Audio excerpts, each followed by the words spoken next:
Galera, tudo bem com vocês? Professor César Badão na área. Hoje falaremos sobre tendências pedagógicas. Você sabe o que é tendência pedagógica? Eu estou ficando mais velho com problema de dicção. Tendências pedagógicas são aqueles tipos de educação de acordo com alguma perspectiva social, política, histórica, tá? Então, nós vamos ter a tendência pedagógica tradicional, depois vamos ter a escola nova, aí nós vamos ter a escola tecnicista, a libertadora, a libertária, crítica dos conteúdos. Todas essas são tendências pedagógicas. Nessa aula, nós vamos falar de uma tendência específica que é a tendência contemporânea, a tendência atual da educação. Qual que é a tendência atual da educação? Vamos lá. Se você entende um pouquinho de história da educação, você vai ver que a educação ela está dentro da nossa sociedade como uma espécie de preparação do indivíduo para agir socialmente. Então, o papel da escola hoje, preparar o indivíduo para que ele, na sociedade, tenha uma função e possa ser útil dentro desta função. Eu estou falando de uma sociedade funcionalista, tá? Se você não sabe o que é funcionalista, é uma sociedade baseada nas ideias durkheimianas. O Durkheim, ele tem uma... Para quem não sabe o que é Durkheim, daqui a pouco quem não sabe. O Durkheim foi um filósofo, tá? Depois do Comte, ele talvez seja o filósofo mais importante, ou até mais importante que o Comte, que ele elaborou um tipo de sociedade, ou pensou num tipo de sociedade em que a sociedade fosse um organismo vivo. Então a sociedade para o Durkheim é como um organismo vivo. Pensa no corpo. Tudo que tem neste organismo funciona para que o corpo funcione. Então, tudo que tem na sociedade funciona para que a sociedade funcione. Se alguma coisa, ele chama de engrenagem, se alguma coisa desta engrenagem social não funcionar, o todo fica prejudicado. Se alguma pessoa que seja também parte desta engrenagem, você é parte desta engrenagem, eu também sou, segundo o Durkheim, o todo não vai funcionar. E a escola é uma dessas partes, tá? Então a escola ela serve dentro desse contexto social para pegar esta pessoa e passar a ela os valores que esta sociedade necessita, tá? Que, numa perspectiva progressista, o Marx vai chamar de ideologia, certo? Então ela vai passar a ideia de que a sociedade necessita para que o todo funcione. Correto? E a escola tem a função, dentro desta perspectiva funcionalista, tá? A escola funciona como preparadora do indivíduo para agir socialmente. Então, a sociedade tem uma ideia de sociedade. A sociedade necessita de um cidadão para que, dentro dessa ideia de sociedade que tem, ele seja útil. Ele consiga exercer o seu papel. Então nós temos uma sociedade hoje que necessita de um tipo de cidadão, de indivíduo, com um perfil específico.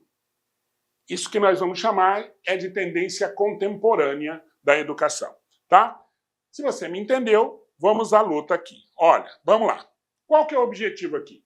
Compreender as principais tendências da educação contemporânea relacionando com o contexto da prática docente e das políticas públicas educacionais brasileiras. Então, vamos dar um exemplo. Lá, na escola tradicional, eu tinha um tipo de educação, porque a sociedade necessitava desse tipo de educação, em que o aluno era um ser passivo. O que é isso? O aluno não questionava. Ele recebia todas aquelas informações, incorporava aquelas informações, e depois devolvia aquelas informações em forma de avaliação, certo? É uma tendência tradicional.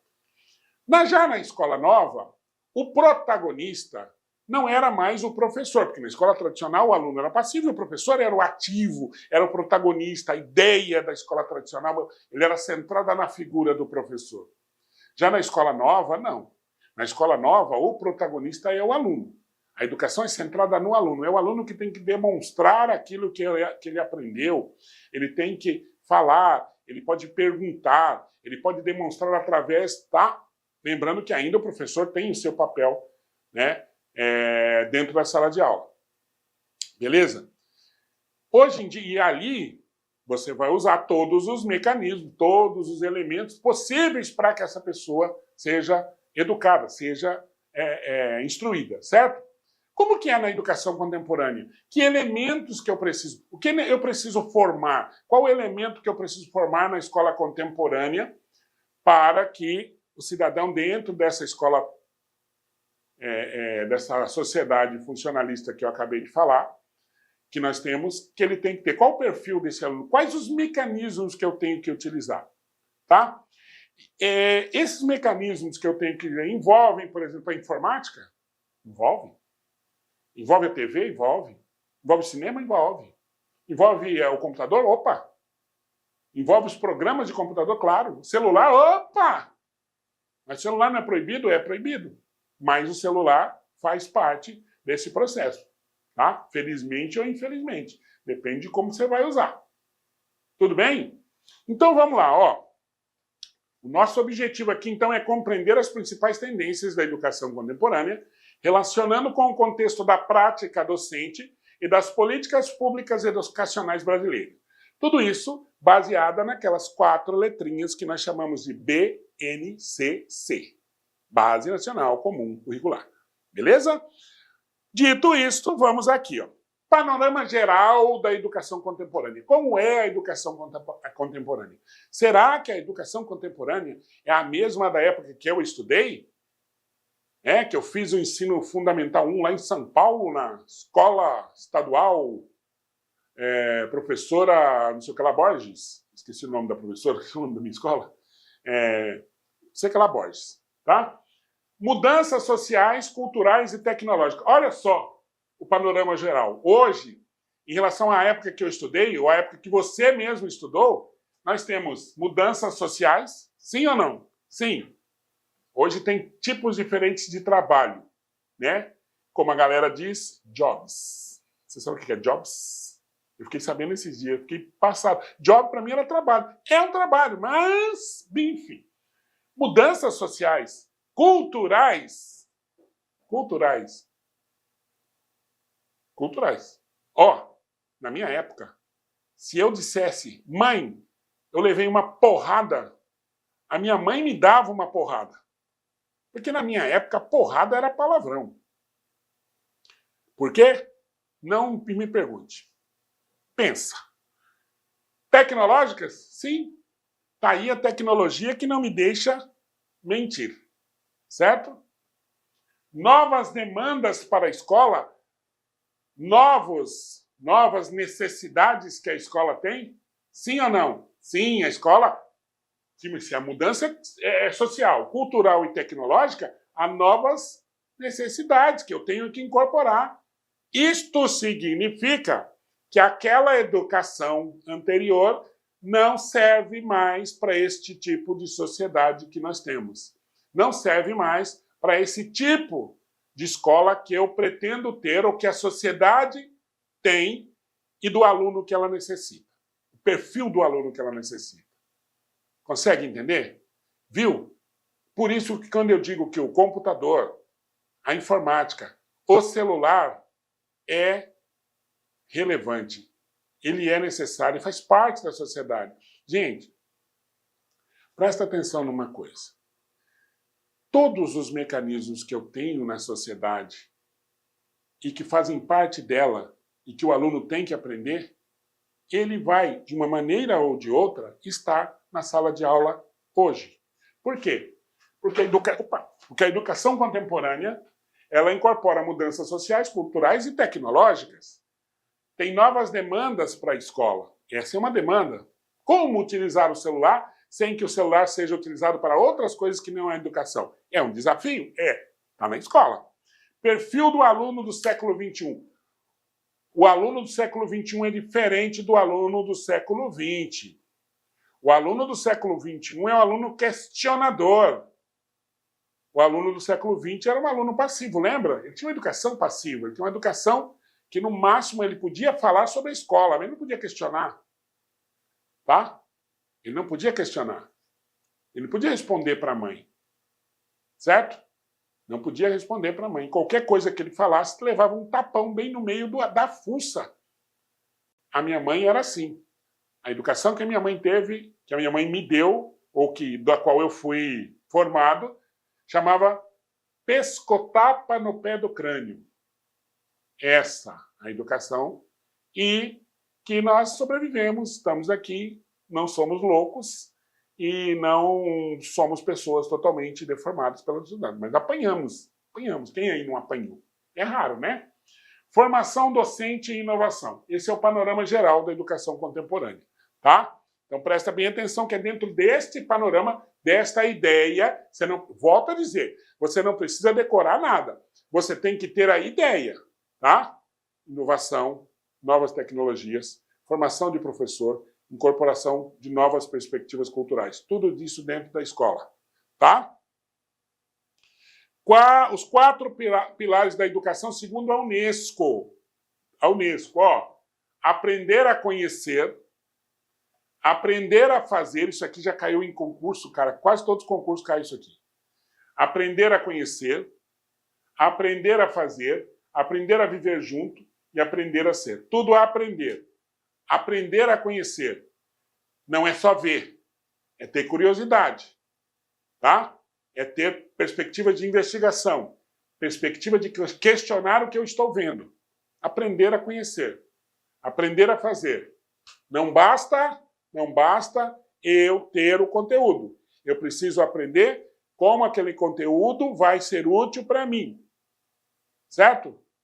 Então, uma pergunta que se fazia muito e que não tinha resposta, hoje tem que ter. Qual a pergunta? Professor, onde eu vou utilizar isso? Esta pergunta tem que ter resposta. Porque senão, não faz sentido a educação que nós estamos querendo ter. Não faz sentido para o mundo de hoje ter um conteúdo, um ensinamento que não vai fazer a menor diferença para o aluno. Não faz. Onde que eu vou aprender, usar isso? Perfeitamente. Você vai usar isso assim, assim, assim, assim. Professor, onde que eu vou usar oração subordinada, substantiva, objetiva, direta, reduzida de infinitivo? Perfeitamente. Você vai usar para a sua redação. Você vai usar para não ter erro na redação. Porque a sua redação vai ser importante para você passar no Enem. E lá no Enem, um dos componentes do Enem é a parte gramatical. Certo? Então você precisa aprender isso aí. Aí você pega um exemplo e dá para esse aluno. Fala, tá vendo? Esse aqui tirou nota baixa porque não conseguiu.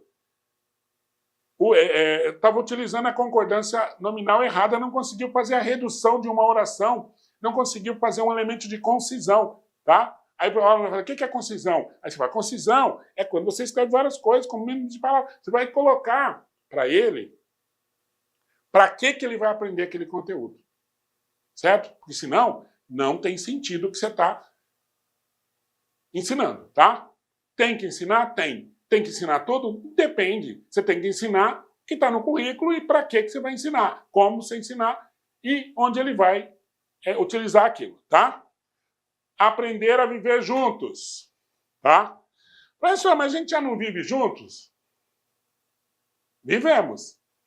A gente vive junto, mas como? Aprender a viver junto é aprender a cooperar, aprender a viver em sociedade, ter empatia, tá? Conseguir pensar no outro, ter resiliência, conseguir ser tolerante, isso é aprender a viver junto e aprender a ser. Qual o meu papel aqui na sociedade? Para que eu vivo? Por que eu estou aprendendo? Onde que nós vamos parar? O que eu vou construir? É o meu papel na sociedade. Então, esses 4 pilares aqui vão fazer parte da educação hoje. Toda vez que você vai pensar em educação, você tem que pensar nesses 4 pilares aqui. Para fazer sentido a educação, para ela ter sentido dentro desta sociedade. Tá? Muita gente diz assim, hoje em dia não pode mais alfabetizar com o baba, bebi, bobu. Esse não pode é que não pode. Tá? Hoje eu tenho que ter repertório. Eu tenho que ensinar com o baba, bebi, bobu porque vai servir para algum momento da minha vida. Vai. Eu tenho que ensinar com o método da palavração, método da sentenciação vai servir. Tá? Eu tenho que saber as etapas da alfabetização? Tenho. Então, eu preciso ter repertório para quando eu precisar utilizar, eu vou utilizar. Tá bom? Outro. A BNCC como marco referencial. Direitos de aprendizagem, competências gerais, educação integral e equitativa. O que é direito de aprendizagem? Todo cidadão, isso está na Constituição, nos direitos fundamentais. Toda pessoa tem direito a aprender, a ter educação. Se ela não tem, ou a sociedade está falhando com esta pessoa. Ah, professor, mas hoje não dá para ensinar porque não reprova. Gente, ensinar independe de avaliação, por exemplo, para ensinar alguém. A avaliação é um mecanismo muito importante para você melhorar o ensinamento. Mas ensinar, você aprende. A pessoa aprende até sozinha. A educação formal é que ela tem uma metodologia, hoje ela tem uma forma que é diferente da escola tradicional, como a gente já falou. Então a escola de hoje pressupõe que se um aluno vai para a escola e ela pressupõe também que todas as pessoas aprendem, diferente da antigamente, que a escola pressupunha que alguns aprendiam, outros não, hoje todo mundo aprende. Tá? Aprende igual? Não. Esse é o ponto-chave. Não aprende igual, aprende de diferentes maneiras, mas aprende. Então, se todo mundo aprende, não tem sentido a reprovação. Tá? Essa é a ideia. Se está certo ou se está errado, aí já é uma outra coisa. Se funciona ou se não funciona, é uma outra situação. A ideia é essa. Tá? Então, quando a gente fala assim de direitos de aprendizagem, todo mundo tem o direito de aprender.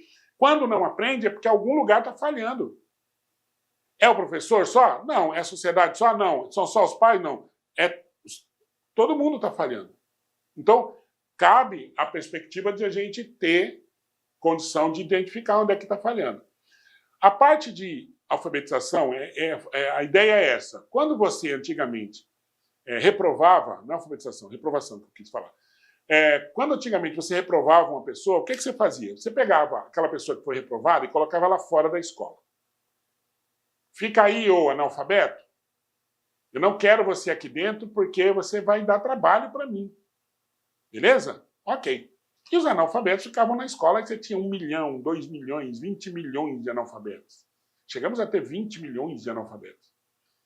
Isso aí gera um problema para quem? Claro, para o governo. Como o governo não quer o problema para ele, o que ele faz? Ele coloca e fala, não. Todo mundo tem que estar dentro da escola. Então, e como não tem mais a tal da reprovação que coloca esse negócio para lá e tira o problema de cima de mim, o governo não. Vamos colocar esse analfabeto dentro da escola, você dá jeito nele. Aí o problema deixa de ser do governo, porque ele não tem mais analfabeto fora da escola, e passa a ser seu. E fica essa briga aí, né? E aí, como que trabalha com analfabeto? Você tem que saber trabalhar. Aí cria a BNCC, que dá perspectiva para você trabalhar de diferentes formas, pessoas que estão com diferentes níveis de aprendizagem, tá? Competências gerais que você tem que ter. Competências gerais não só da sua disciplina, mas como fazer. Competências aquelas 10 competências de informática, de empreendedorismo, que eu preciso ter e eu preciso passar para o meu aluno. Educação integral e equitativa. Educação integral não significa que o aluno vai ficar todos os dias numa escola vendo matéria. Não. Educação integral é de um cidadão chamado Vallon, né? E perspectiva do Vallon. A educação integral é uma educação que vai perpassar todo o indivíduo. Ou seja, o indivíduo vai ter uma formação integral. E formação integral não é só conteúdo, gente. Formação integral diz respeito também a lazer, diz respeito a um período de descanso, de convivência, tá? Se você der educação integral de manhã à tarde, todos os dias, só conteúdos, você deixa a pessoa louca, ela não vai conseguir, cara. Ela precisa ter um momento de lazer, ela precisa ter um momento de descontração também, tá? Beleza? Equitativa quer dizer igual, né? Igual. Todo mundo tem o direito de ter o mesmo tipo de educação. Se tem ou se não tem, é uma outra coisa. Tem o direito. É um marco referencial da Base Nacional Comum Curricular. Tá? Outro, ensino híbrido. Combinação de atividades presenciais e online. Tá? Ou seja, hoje, se eu não consigo, no tempo que eu tenho, referenciar aquelas 800 horas, 1.300 horas ou 3.000 horas, o que eu faço? Eu posso colocar uma parte das aulas online. É um ensino híbrido, tá? Isso é bem próprio do aluno de hoje. Flexibilização do tempo e espaço escolar. Flexibilização do tempo e espaço escolar. Personalização da aprendizagem. Flexibilização do tempo diz respeito ao seguinte: qual é o tempo que o cara tem para estudar? Vamos supor que eu estou numa fazenda e que o horário de trabalho dessa fazenda corresponde ao horário da escola. Começa às 8 horas da noite, o cara tem que estudar à noite. Como é que ele faz? Então eu posso flexibilizar esse horário para que o aluno não deixe de estudar e não deixe de trabalhar. Personalização da aprendizagem faz parte do aspecto diversificado da BNCC. Claro, eu tenho que ter um conteúdo que é padrão. Conteúdo que todo mundo tem que estudar. Agora, esse conteúdo não tem necessariamente que ser igual para todo mundo. Eu posso personalizar, para quê? Para pegar esse conteúdo e adaptar à situação da qual eu estou vivendo. Já dei exemplo aqui do relevo, já dei exemplo da história, então eu vou ver história, o que é história, história do Brasil, e vou ver a história do Brasil em relação ao lugar onde eu estou vivendo. Como é que é a minha história? A minha história em relação à história do Brasil. O meu espaço. Como é que se formou o lugar que eu estou vivendo em relação à história do Brasil. Tá? Então eu posso fazer isso. A BNCC me dá esta perspectiva. Tá? Metodologias ativas. Protagonismo do aluno. O aluno como sendo aquele ser que vai ser a pessoa mais importante do processo educacional. É aquele em que você verifica se ele realmente está aprendendo e como ele vai utilizar isso dentro da sua perspectiva de vida. Sala de aula invertida, você já ouviu falar sobre isso. Sala de aula invertida diz respeito a quê? Diz respeito a você estudar em casa as partes mais teóricas, digamos assim, e colocar em prática na escola aquilo que é mais importante. Tá? É chamada sala de aula invertida. Aprendizagem baseada em projetos, problemas e jogos. Os projetos, principalmente projetos interdisciplinares. Projetos que vão colocar em foco, tá? Colocar em foco todas as disciplinas ou da área ou todas as disciplinas da escola, ou quantas puderem ser utilizadas para um projeto. Vou dar um exemplo aqui, o projeto de águas. Então, estou com problema de água no meu município, né? Certo? E aí, o que acontece? Eu vou fazer um projeto envolvendo matemática, química, física, biologia, para verificar como é que isso funciona, por que está tendo problema, qual o problema para resolver, quais as questões que possa resolver esse problema. Tá? Eu posso fazer com projetos que envolvam jogos. Jogos hoje, inclusive jogos de videogame, que tem vários e vários sites, né? Vários e vários programas que tem para você, de computador, que você pode utilizar com jogos. E a garotada adora. Tá? Vamos lá. Educação socioemocional. Educação socioemocional.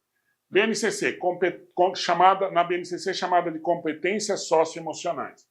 Tá? Lei 13.935, apoio psicossocial na escola, empatia, resiliência e cooperação. Tá? O que é competência socioemocional? São aquelas competências que você tem que fazer para que, na sociedade, você consiga discutir, interagir, aceitar, brigar pelos seus direitos. Tá? Aqui você aprende, por exemplo, a ter uma situação muito importante, que é uma coisa que você não fica nervoso, fugiu a palavra aqui, uma competência para que você não consiga brigar ou não ter tolerância. tá? Então, quando você está numa sociedade em que a pessoa fala o que você não gosta e você automaticamente abriga por ela porque você não gostou, você não está desenvolvendo uma competência socioemocional, tá? A gente chama de inteligência emocional, lembrei.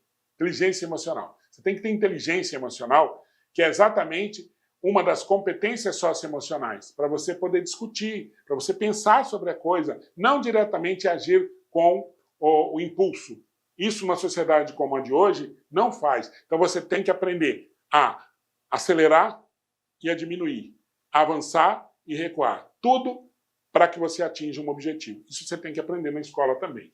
Tá? Apoio psicossocial na escola, que é, a escola vai te dar um apoio psicossocial para quê? Para ver por que você está faltando, por que você está sendo rebelde, o que está acontecendo com você, você está tendo problema, não está tendo problema, está com depressão, não está com depressão, qual que é o problema que você está tendo que está influenciando na sua educação, tá?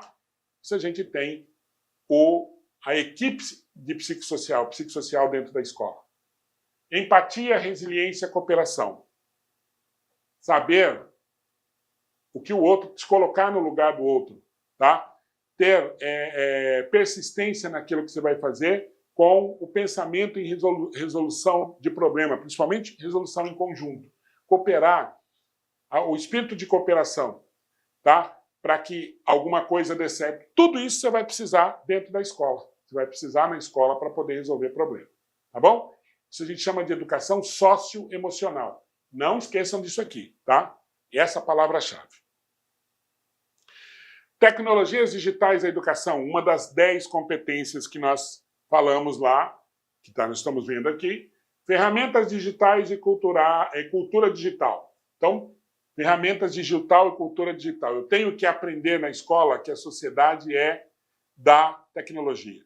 Então, eu tenho que ter essas competências de trabalhar do ponto de vista digital, saber trabalhar minimamente com o computador, com o celular, tá? Para que ele serve, para que ele pode ser trabalhado. Então, isso tem que ser trabalhado na escola também, tá? Também.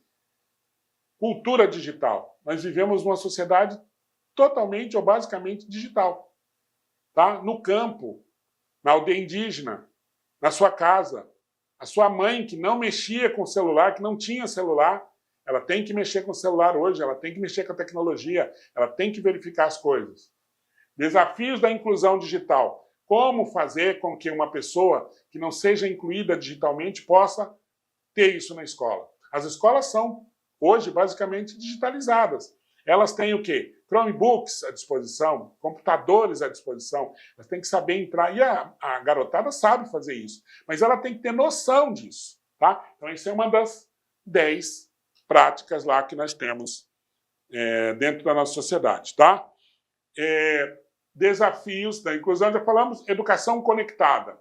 A educação é conectada? Sim. Como? Ela é conectada a vários elementos, ela é conectada ao mundo, ela é conectada a outros, ela é conectada ao que presta, ao que não presta, tá? Então, o aluno tem que ter consciência disso, ele tem que ter aquelas perspectivas de poder usar a sua educação digital, a sua conectividade para ser útil, para ter um propósito, para se dar bem. Por quê? Porque nessa vida de educação que nós temos, nessa vida de digitalização que nós temos coisas boas e temos coisas ruins. Então, assim como o aluno pode aprender coisas boas, ele pode aprender também um caminho que não vai ser o caminho que a sociedade necessita.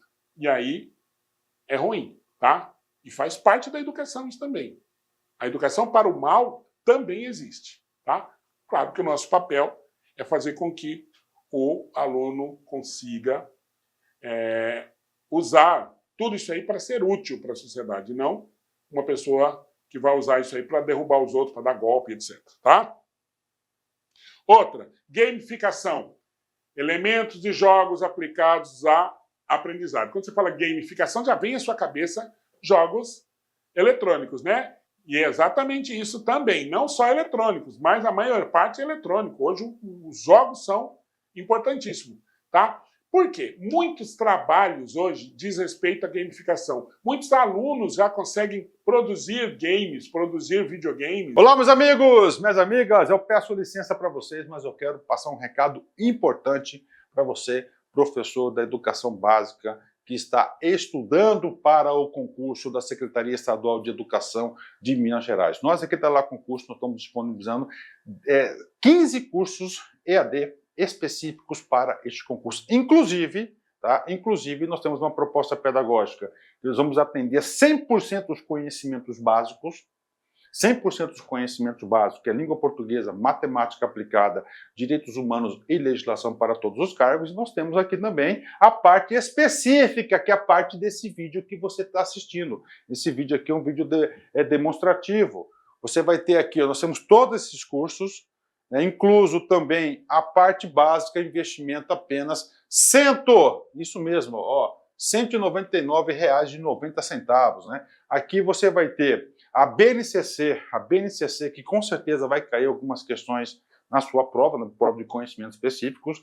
Você tem a parte de conhecimentos pedagógicos, tendências pedagógicas, história da pedagogia, escola inclusiva, projeto político pedagógico, gestão democrática e muito mais.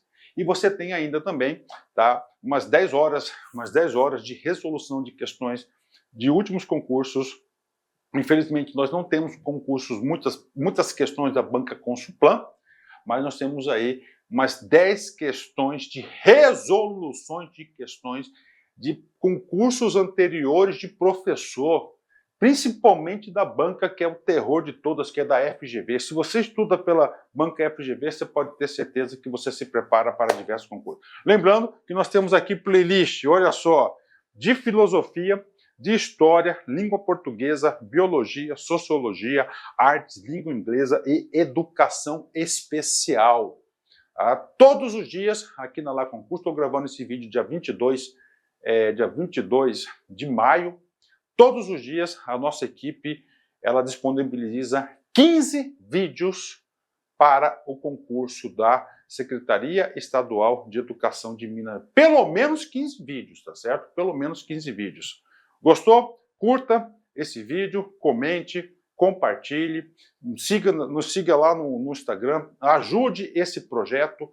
Apesar de serem aulas demonstrativas, eu tenho certeza que ela cumpre aí parcialmente a nossa função social. Bacana? Espero vocês. Valeu! Tchau!